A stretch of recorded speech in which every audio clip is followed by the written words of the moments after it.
കോടതിയിൽ 10 തലയുള്ള രാവണൻ. വക്കീൽ വേഷം അഴിച്ചാൽ പിന്നെ സ്വാത്വികനും മൃദുഭാഷിയും, അല്പം ലജ്ജാലുവും. പോളക്കുളത്തിൽ കത്തിക്കയറി TP കേസിൽ ആർത്തവവാദവുമായി CPMന്റെ മാനം കാത്തു. ചാനൽ അഭിമുഖ ബുദ്ധി ഫ്രാങ്കോക്കും തുണയായി. കാവ്യയുടെ ആദ്യ ഭർത്താവിന്റെ വക്കീൽ രണ്ടാം ഭർത്താവിനെ രക്ഷിച്ചു. ഇത് മള്ളൂർ രണ്ടാമൻ. ദിലീപിന്റെ മുഖത്ത് വീണ്ടും ചിരിയെത്തിച്ച അഡ്വക്കേറ്റ് B രാമൻ പിള്ളയുടെ കഥ അറിയാം ഇൻഡെപ്തിലൂടെ.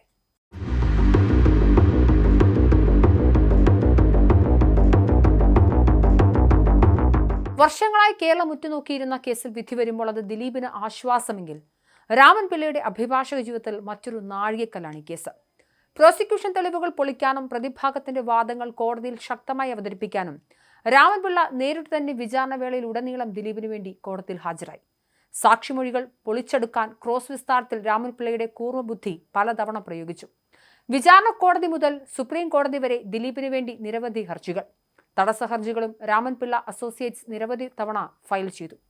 ആദ്യഘട്ടത്തിൽ K രാംകുമാറിനെ ഏൽപ്പിച്ച കേസ് രാമൻ പിള്ളയ്ക്ക് കൈമാറിയ ശേഷമാണ് 83 ദിവസത്തെ ജയിലിൽ കഴിഞ്ഞ ദിലീപിന് ജാമ്യം പോലും കിട്ടിയത്.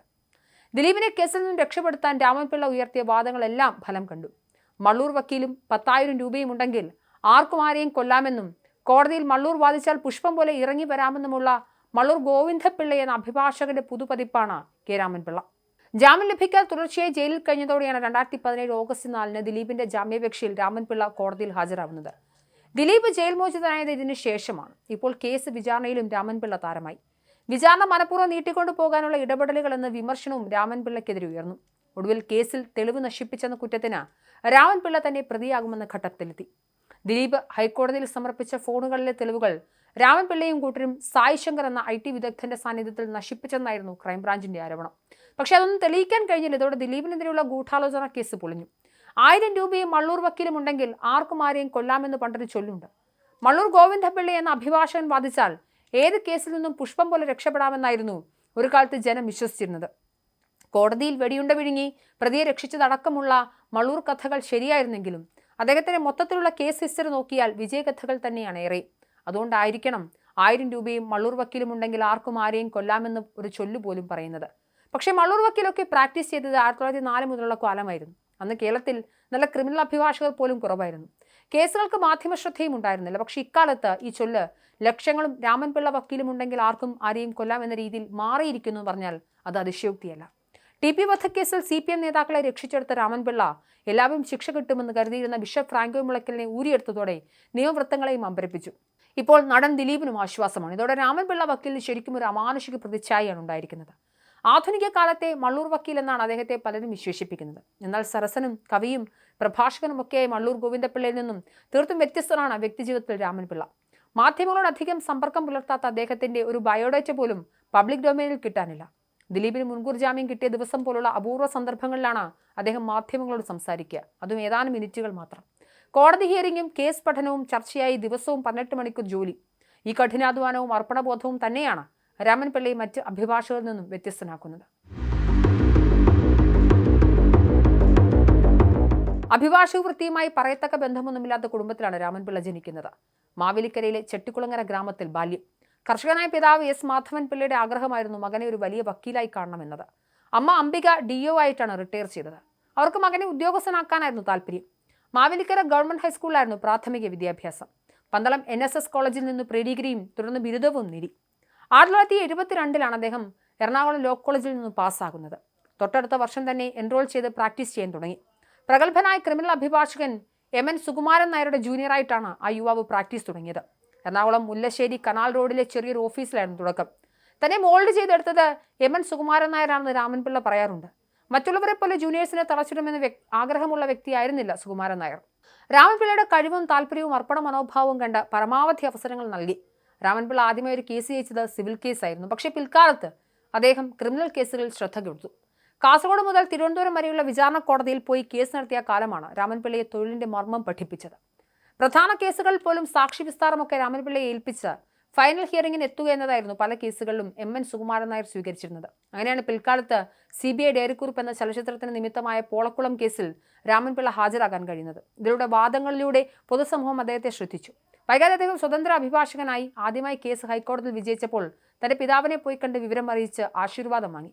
ഒരു അഭിഭാഷകനാവുക എന്നത് ശ്രമകരമായ ജോലിയാണെന്നും കഠിനമായി യത്നിക്കണമെന്നും രാമൻപിള്ള ഉപദേശിച്ചിരുന്നത് കർഷകനായ സ്വന്തം അച്ഛൻ തന്നെയാണ്. പിന്നീട് അങ്ങോട്ട് രാമൻപിള്ള യുഗം തുടങ്ങി. വിചാരണ കോടതികളിലാണ് അദ്ദേഹം തന്റെ പ്രാഗൽഭ്യം തെളിയിച്ചത്. ഹൈക്കോടതിയിലും CBI കോടതിയിലുമായി അഭയക്കേസ്, ചേകന്നൂർ കേസ് അടക്കമുള്ള ഒട്ടനവധി കേസുകൾ അദ്ദേഹത്തിന്റെ കയ്യിലൂടെ കടന്നുപോയി. T. Janardhanakurup, MK Damodaran, TV Prabhakaran തുടങ്ങിയ അന്നത്തെ പ്രമുഖരായ അഭിഭാഷകർക്കൊപ്പം രാമൻപിള്ളയും തന്റേതായ ഒരു ഇടമുണ്ടാക്കി. രാമൻപിള്ളയുടെ ക്രോസ് വിസ്താരവും ഏറെ ശ്രദ്ധേയമായിരുന്നു. ഉച്ചത്തിൽ സംസാരിച്ച് ബഹളമുണ്ടാക്കുന്ന രീതിയല്ല അദ്ദേഹത്തിൻ്റെത്. സാക്ഷിയെ കണ്ണുരുട്ടി പേടിപ്പിക്കാതെ തീർത്തും ശാന്തനായി ലക്ഷ്യവേദ്യമായ ചോദ്യമാണ് ചോദിക്കുക. തുടക്കത്തിൽ തന്നെ ഒരു മാനസിക മേധാവിത്വം നേടിയെടുത്താണ് അദ്ദേഹത്തിന്റെ ക്രോസിംഗ്. സൈലന്റ് ടോർച്ചറിംഗ് എന്നാണ് ഇതിനെ പലരും പറയുന്നത്. കേസ് പഠിപ്പിച്ചു വിട്ട വ്യാജ സാക്ഷികളൊക്കെ അതോടെ ആവിയാകും. അതുപോലെ തന്നെ കേസ് അത് ഏതറ്റം വരെ പോയി പഠിക്കുക എന്നത് അദ്ദേഹത്തിന്റെ രീതിയുമാണ്. ഒരു കേസ് കിട്ടിയാൽ അതിന്റെ സമാനമായ കേസുകളും വിധികളും ഒക്കെ പഠിക്കും. അതുപോലെ ഡിഫൻസും തയ്യാറാക്കും. അതുപോലെ തന്നെ പ്രോസിക്യൂഷൻ വാദങ്ങളിൽ എവിടെയെങ്കിലും ലൂപ്പ് ഹോളുകൾ ഉണ്ടാകും. ചിലപ്പോൾ 1-2 തെളിവുകൾ ഫ്രെയിം ചെയ്തതാവും. സൂക്ഷ്മമായ പഠനത്തിലുള്ള രാമൻപിള്ള അതും കണ്ടെത്തും. ഒരു തെളിവ് പൊട്ടിച്ചാൽ മതി, ചങ്ങല പോലെ മറ്റുള്ളവയും പൊട്ടും. അതാണ് രാമൻപിള്ളയുടെ രീതിയെന്ന് സഹപ്രവർത്തകർ പറയുന്നു. CPM-നെ സംബന്ധിച്ചിടത്തോളം പ്രസ്റ്റീജ് കേസുകളിൽ ഒന്നായിരുന്നു TP ചന്ദ്രശേഖരൻ വധക്കേസ്. ഈ കേസിൽ പ്രതിഭാഗത്തിന് വേണ്ടി ഹാജരായത് രാമൻപിള്ളയാണ്. ഒരു ബെൻസ് കാറിൽ എറണാകുളത്ത് നിന്നും കോഴിക്കോടെത്തി വിചാരണ കഴിഞ്ഞ് മാധ്യമങ്ങളുമായി ഒന്നും സംസാരിക്കാതെ നേരെ ഹോട്ടലിലേക്ക് പോവുകയായിരുന്നു. അദ്ദേഹത്തിന്റെ രീതിയെന്ന് ഈ കേസ് റിപ്പോർട്ട് ചെയ്ത മാധ്യമപ്രവർത്തകർ പറയുന്നു. P. മോഹനനെ രക്ഷിച്ചെടുക്കണമെന്നതായിരുന്നു കേസിൽ CPM-ന്റെ ഏറ്റവും പ്രധാന ആവശ്യം. രാമൻപിള്ളയിലൂടെ അത് സാധിച്ചു. രാമൻപിള്ളയുടെ ബ്രില്യൻസ് ബോധ്യപ്പെട്ട കേസായിരുന്നു അത്. P. മോഹൻ അടക്കമുള്ള പ്രതികളെ കേസുമായി ബന്ധിപ്പിക്കാൻ പ്രോസിക്യൂഷൻ ഇറക്കി തുറപ്പിച്ചിട്ട് ഓർക്കാട്ടേരി പൂക്കടയിലെ ഗൂഢാലോചനയാണ്. TP ചന്ദ്രശേഖരനെ വധിക്കാൻ 14-ാം പ്രതി P. മോഹനനും കൂട്ടുപ്രതികളായ CH അശോകനും KK കൃഷ്ണനും KC രാമചന്ദ്രനും ചേർന്ന് 30-ാം പ്രതി പടയങ്കണ്ടി രവീന്ദ്രന്റെ ഓർക്കാട്ടേരിയിലെ പൂക്കടയിൽ 2012 ഏപ്രിൽ 2-ന് ഗൂഢാലോചന നടത്തിയെന്നായിരുന്നു പ്രോസിക്യൂഷൻ കേസ്. ആ ടവർ ലൊക്കേഷൻ പരിധിയിൽ പ്രതികൾ ഉണ്ടായിരുന്നു എന്ന് സ്ഥാപിക്കാൻ മൊബൈൽ രേഖകളും ഗൂഢാലോചന നടക്കുന്നത് കണ്ടെന്ന പേരിൽ ഒരു സാക്ഷിയെയും പ്രോസിക്യൂഷൻ ഹാജരാക്കി. TP വധിക്കാൻ ഇവർ പദ്ധതി തയ്യാറാക്കിയതായി വെള്ളിക്കുളങ്ങര പാൽ സൊസൈറ്റിയിൽ പ്ലാന്റ് ഓപ്പറേറ്ററായ 126-ാം സാക്ഷി സുരേഷ് ബാബു കോടതിയിൽ മൊഴി കൊടുത്തു. രാമൻപിള്ള തന്റെ വാദങ്ങളുമായി എണീറ്റു. കുറ്റകൃത്യം നടന്ന സ്ഥലത്തെ ടവർ ലൊക്കേഷന് കീഴിൽ എന്റെ കക്ഷികൾ വന്നാൽ അവർ എങ്ങനെ ഗൂഢാലോചനയിൽ പങ്കാളിയാകുമെന്ന് രാമൻപിള്ള ചോദിച്ചു. പിന്നീട് അദ്ദേഹം അനുബന്ധമായി ചില കാര്യങ്ങൾ വിവരിച്ചു. കോഴിക്കോട് നടന്ന പാർട്ടി കോൺഗ്രസിന് മുന്നോടിയായി ദീപശിഖ പ്രയാണങ്ങൾ ജില്ലയുടെ വിവിധ ഭാഗങ്ങളിൽ നടന്നിരുന്നു. പൂക്കോട സ്ഥിതി ചെയ്യുന്ന സ്ഥലത്ത് ദീപശിഖ പ്രയാണം നടന്ന ദിവസമാണ് ഗൂഢാലോചന നടന്നതായി പ്രോസിക്യൂഷൻ ഉന്നയിക്കുന്നത്. എന്റെ കക്ഷികൾ പൂക്കോടയിൽ നിന്നും അല്പം അകലെയുള്ള ഒഞ്ചിയം രക്തസാക്ഷി സ്ക്വയറിൽ ദീപശിഖ പ്രയാണത്തിൽ പങ്കെടുക്കാൻ എത്തിയതാണ്. അതിനാൽ അവർ ടവർ ലൊക്കേഷന്റെ കീഴിലെത്തി. ഇതിലെന്താണ് പ്രശ്നമെന്നാണ് രാമൻപിള്ള ചോദിച്ചത്. ചടങ്ങിൽ P. മോഹൻ അടക്കമുള്ളവർ പങ്കെടുക്കുന്ന ഫോട്ടോയും ഹാജരാക്കി. കണ്ണൂക്കര ഗീതാ സ്റ്റുഡിയോ ഉടമ PM ഭാസ്കരൻ എടുത്ത ഫോട്ടോകൾ കോടതിയിൽ വലിയ സ്ക്രീനിൽ പ്രദർശിപ്പിച്ചു. അതിൽ പ്രധാനമായിരുന്നു പാർട്ടി പരിപാടിയിൽ പങ്കെടുത്ത് P. മോഹനന് ദീപശിഖ കൈമാറുന്ന CPM നേതാവ് VV ദക്ഷിണാമൂർത്തിയുടെ വാച്ചിലെ സമയം. അത് 3:35 കാണിച്ചത്. പൂക്കടയിൽ ഗൂഢാലോചന നടന്നതായി പറയപ്പെടുന്ന സമയത്തോട് അടുത്ത സമയത്താണ് ചിത്രം എടുത്തിരിക്കുന്നത്. ആ സമയത്ത് പാർട്ടി പരിപാടിയിൽ പങ്കെടുത്ത നേതാക്കൾ എങ്ങനെ ഗൂഢാലോചനയിൽ പങ്കെടുക്കുമെന്ന് രാമൻപിള്ള ചോദിച്ചു. പ്രോസിക്യൂഷന്റെ എല്ലാ തെളിവുകളും ഒറ്റയടിക്ക് തകർന്നു വീണു. വാദങ്ങൾക്കൊടുവിൽ പ്രോസിക്യൂഷന്റെയും പ്രതിഭാഗത്തിന്റെയും വാദങ്ങൾ അംഗീകരിക്കാതെ കോടതി നിഷ്പക്ഷത പാലിച്ചു. പല CPM നേതാക്കളെയും കേസിൽ നിന്ന് രക്ഷിച്ചത് ഈ വാദമാണെന്ന് നിയമവിദഗ്ധർ പറയുന്നുണ്ട്. KC രാമേന്ദ്രനെ മാത്രമാണ് കോടതി ശിക്ഷിച്ചത്. ക്രിമിനൽ കേസുകളിൽ ഗൂഢാലോചന തെളിയിക്കാൻ പ്രയാസമാണ്. തെളിവുകൾ ഉണ്ടാകാറില്ല. അങ്ങനെ ഒരു ടവർ ലൊക്കേഷൻ അടക്കമുള്ള ആധുനിക മാർഗം പോലീസും പ്രോസിക്യൂഷനും നൽകും. പ്രതി ആ ടവർ ലൊക്കേഷന് കീഴിൽ ഉണ്ടായിരിക്കണമെന്ന് തെളിയിക്കാൻ പ്രോസിക്യൂഷൻ ശ്രമിക്കുമ്പോൾ തന്റെ കക്ഷി ആ സമയം മറ്റൊരിടത്തായിരുന്നു തെളിയിക്കാനാണ് പ്രതിഭാഗം ശ്രമിക്കുക. നിയമരംഗത്ത് അലീബി എന്നാണ് ഈ രക്ഷാമാർഗം അറിയപ്പെടുന്നത്. ഈ അലീബി അദ്ദേഹത്തിന്റെ ഒരു തുറുപ്പിച്ചിട്ടാണ്. മറ്റൊരു പ്രധാനപ്പെട്ട സംഭവമുണ്ട്. TPയെ വധിച്ച ശേഷം പ്രതികളിൽ ഒരാളായ കിർമാണി മനോജിന്റെ വീട്ടിലെ വാഷിംഗ് മെഷീനിൽ പ്രതികൾ ചോര പുരണ്ട വസ്ത്രങ്ങൾ കഴുകിയെന്നായിരുന്നു പോലീസിന്റെ കണ്ടെത്തൽ. വാഷിംഗ് മെഷീൻ ഫോറൻസിക് പരിശോധനയ്ക്ക് അയച്ചു. പരിശോധനയിൽ ചോരയുടെ അംശം സ്ഥിരീകരിച്ചു. ആരുടെ ചോരയാണെന്ന് കണ്ടെത്താൻ കഴിയില്ലെന്നായിരുന്നു റിപ്പോർട്ട്. കോഴിയെയോ മറ്റു മൃഗങ്ങളെയോ കൊല്ലുമ്പോൾ ധരിച്ചിരുന്ന വസ്ത്രങ്ങൾ വാഷിംഗ് മെഷീനിൽ കഴുകിയാലും രക്തക്കറ വരില്ലേ? ആർത്തവ സമയത്ത് സ്ത്രീകൾ വസ്ത്രം കഴിയാലും രക്തത്തിന്റെ അംശം വരില്ലേ എന്ന് രാമൻപിള്ള ചോദിച്ചു. വരാമെന്നായിരുന്നു ഫോറൻസിക് വിദഗ്ധരുടെ മറുപടി. അതോടെ ആ തെളിവുകളും തകർന്നു. പ്രോസിക്യൂഷൻ തെളിവുകളിലെ ഒരു കണ്ണി പൊട്ടിക്കുക, ആ ചങ്ങല തകർക്കുക എന്ന തന്ത്രമാണ് രാമൻപിള്ള ഫ്രാങ്കോ കേസിലും അവലംബിച്ചത്. കന്യാസ്ത്രീയുടെയും സാക്ഷികളുടെയും മൊഴി വിശ്വാസയോഗ്യമല്ല എന്ന് സ്ഥാപിക്കുന്നതിനായിരുന്നു പ്രതിഭാഗത്തിന്റെ ശ്രമം. അതിൽ അദ്ദേഹം വിജയിക്കുകയും ചെയ്തു. മൊഴികളിലെ വൈരുദ്ധ്യങ്ങൾ എടുത്തിട്ടാണ് ഇവിടെയും പിടിച്ചു കയറിയത്. മുഖ്യസാക്ഷി സിസ്റ്റർ അനുപമയുമായി റിപ്പോർട്ടർ TVയിൽ മാധ്യമപ്രവർത്തകൻ അഭിലാഷ് മോഹൻ നടത്തിയ അഭിമുഖവും രാമൻപിള്ള സമർത്ഥമായി ഉപയോഗിച്ചു. സിസ്റ്റർ അനുപമ പറഞ്ഞ ഒറ്റ വാചകത്തിലായിരുന്നു പ്രതിഭാഗത്തിന്റെ ഊന്നൽ. പോലീസിൽ നൽകിയ പരാതിക്ക് ശേഷമാണ് സംഭവം ഞങ്ങൾ അറിഞ്ഞതെന്നായിരുന്നു അഭിമുഖത്തിലെ പരാമർശം. എന്നാൽ താൻ അനുഭവിക്കുന്ന പീഡനം വളരെ രഹസ്യമായി അതിജീവിത മറ്റ് കന്യാസ്ത്രീകളുമായി പങ്കുവച്ചിരുന്നുവെന്ന് അനുപമ മറ്റൊരിടത്ത് പറയുന്നുണ്ട്. ഈ വൈരുദ്ധ്യം രാമൻപിള്ള ചൂണ്ടിക്കാട്ടി.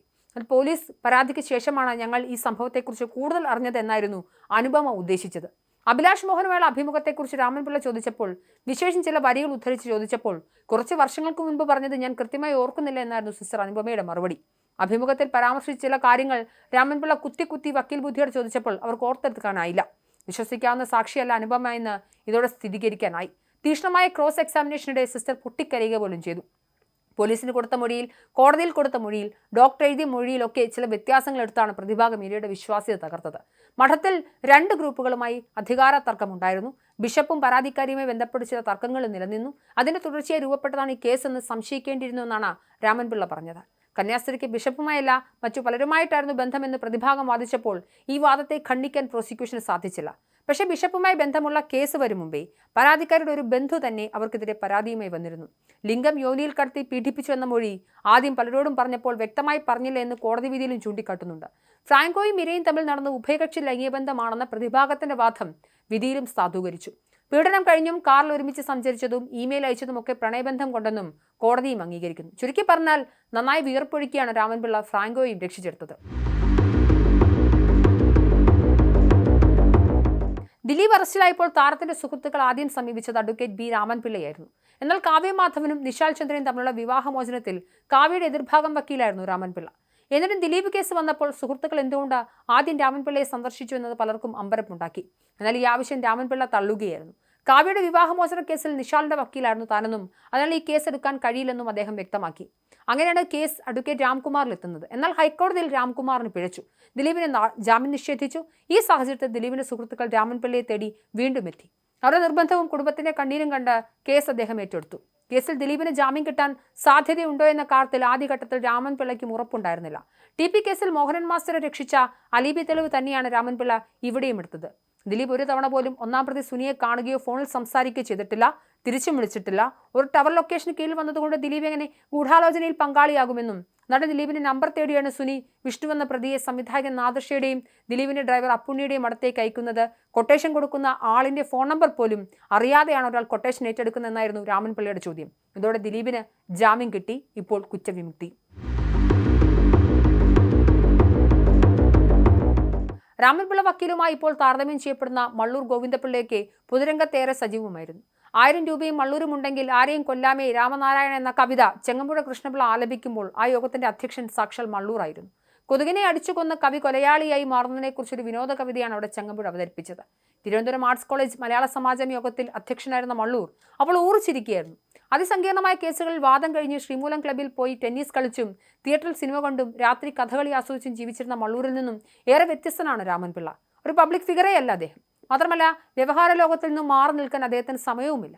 കോടതിയിൽ 10 തലയുള്ള രാവണനാകുന്ന അദ്ദേഹം വക്കീൽ വേഷം അഴിച്ചാൽ പിന്നെ സ്വാത്വികനും മൃദുഭാഷിയും അല്പം ലജ്ജാലുവുമാണ്. വ്യക്തിജീവിതത്തിലും തീർത്തും ശാന്തനാണ്. ഗുരു നിത്യചൈതന്യയുടെ സെക്രട്ടറിയായിരുന്ന വിജയലക്ഷ്മിയാണ് ഭാര്യ. സഹോദരൻ പുരുഷോത്തമൻ പിള്ള കൊച്ചി അസിസ്റ്റന്റ് പോലീസ് കമ്മീഷണറായിരുന്നു. എന്തായാലും ദിലീപിന്റെ മുഖത്തിപ്പോൾ ചിരിയുണ്ട. ദിലീപ് കുറ്റവിമുക്തനായിരിക്കുന്നു. ഇതിൻ്റെയൊക്കെ ക്രെഡിറ്റ് രാമൻപിള്ളയ്ക്ക് കൊടുത്തേ മതിയാകും.